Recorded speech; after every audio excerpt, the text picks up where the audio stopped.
Remue ménage. Remue ménage.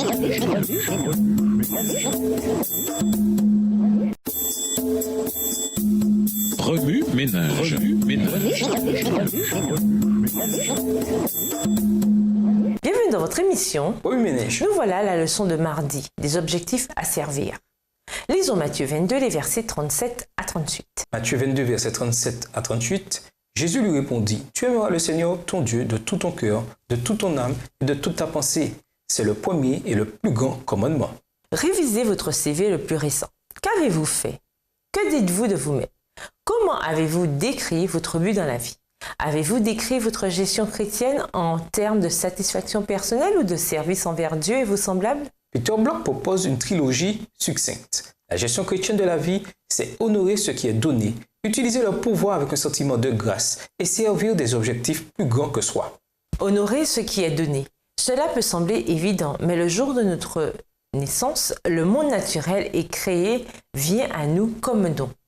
Notre choix, c'est de décider si le don que nous transmettons sera une offrande meilleure et plus généreuse que celle que nous avons reçue. Nous avons le privilège d'honorer cet héritage par une réponse au donateur.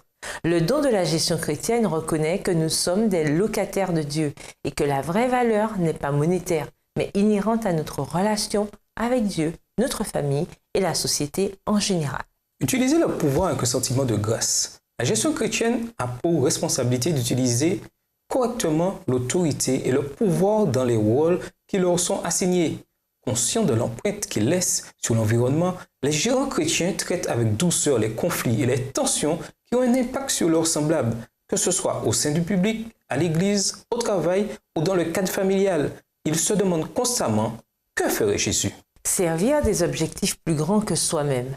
La gestion populaire a pour hypothèse que nous travaillons mieux quand nous travaillons pour nous-mêmes.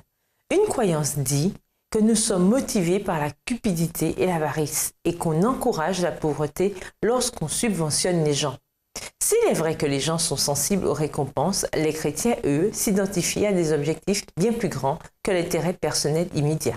Remue ménage, de quelle façon montrez-vous que vous trouvez plus important d'honorer les relations plutôt que la valeur monétaire? De quelle façon pouvez-vous tenir le pouvoir et la grâce dans la même main? Quand vous priez, comment vous y prenez-vous pour écouter Dieu vous révéler son dessein pour votre vie? Au revoir. Et à demain si Dieu veut. Remue ménage. Remue ménage.